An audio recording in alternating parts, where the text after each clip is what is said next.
98 students in my 3 classes. Plus another teacher asked for 100 copies of this workbook page. Better make 200 copies.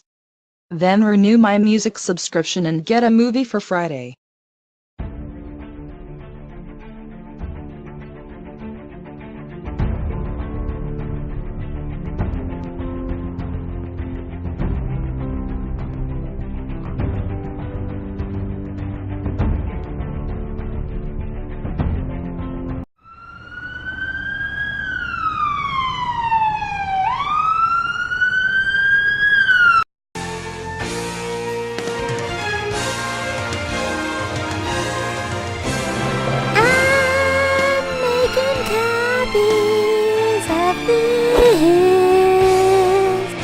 And I'll bring my movies to the end.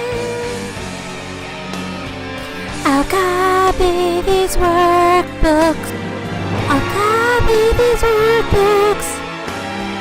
No one can stop me. I'll play all the music that I want. You can't copy that! You're breaking copyright law! Showing these is a crime! Arrest her! Stop her! But how will I teach without copies, movies, or music? Have no fear. The Fair Use superheroes are here. The who? We're the superheroes who know ways you can use copyrighted items to help you teach. No, you can't do that. We're the copyright police. No breaking the law. Wait a minute. Librarians aren't the copyright police. These fair use guys are right. You can use copyrighted materials. In the right way. That's better. And while it's true there are some things that you can't do in regard to copyright law, what's stopping you from doing whatever you want? Well, in our school system, they are. Or to be exact, this policy. When you break school board policy, it is a fireable offense, and our school board expects all teachers and students to comply with copyright law. While librarians aren't copyright police out to chase you down, you do need to remember that if you use school computers to show or stream movies or music, or put copyrighted materials on your website, Tech Services is keeping track of what you do. So what can you do? And what will get you in trouble? If you have personal subscriptions to Pandora, Apple Music, or Spotify, enjoy it during your planning. The terms of service prevent you from publicly streaming music to your class. Playing the music for your class is considered a public performance. Your best bet is playing music from a Creative Commons or public domain website. Movies can't be shown as rewards, or so you catch up on grading. It must be part of face-to-face instruction by the regular teacher as part of your curriculum. No movie subplans. Most home DVDs are clearly marked for personal use, not public showings in a classroom. Also, remember to carefully read the digital media form and get it signed by a principal. Be careful with approving YouTube videos that are illegally posted. Tech Services will disable your access to YouTube. Why not utilize Discovery Education? Workbooks are consumables.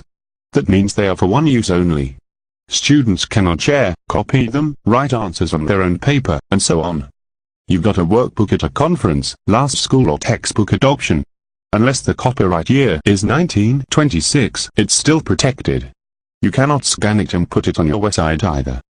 Why not see what you like about it so much and create your own worksheets? Then you can put it in Google Forms or in Canvas for your students and go paperless. When making your own worksheets, don't post it and ask students to print it out to save your copy numbers. The workroom copier cartridges are much more cost-effective than printers. But this is where fair use can save you. Fair use guidelines allow you to claim fair use for purposes of teaching, parody, criticism, and news reporting. Now you can't just copy anything. It has to be for face-to-face instruction. And it has to be a limited amount of copies. They can't be made for an entire department or school. You also can't keep the copies and use them every year. Sorry, but you'll have to find a new resource for next year. Spontaneity is part of the law.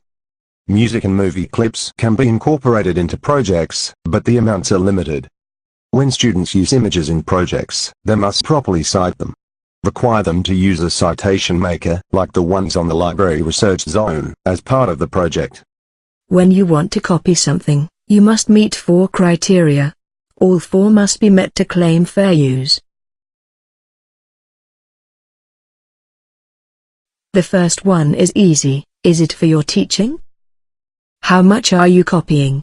Only small amounts are allowed. What type of work are you copying? Remember, consumables like workbooks and coloring books can never be copied. Finally, will your copies cost the copyright owner money? For instance, if it's from Teachers Pay Teachers, did you buy a single copy, or did it allow multiple copies? Teaching is hard enough without stealing from each other. That also means you can't buy something from Teachers Pay Teachers and give it to a colleague to make copies. There's a lot more to fair use and copyright, including not putting student work on your website if it contains copyrighted images or music. However, remember the fair use superheroes are here to help you protect yourselves from the copyright police. Follow the law. Wow, that was interesting. I may not be the copyright police, but I am in the library if you have any questions about copyright or fair use. Follow the law, copyright law, it's all free in public domain. Copyright law, copyright law. Oh, hey, how are you? I'm fine. Just thought I'd go get some old workbooks and take them down to the workroom No. to make some. As your mentor, I think I need to talk to you about copyright and fair use.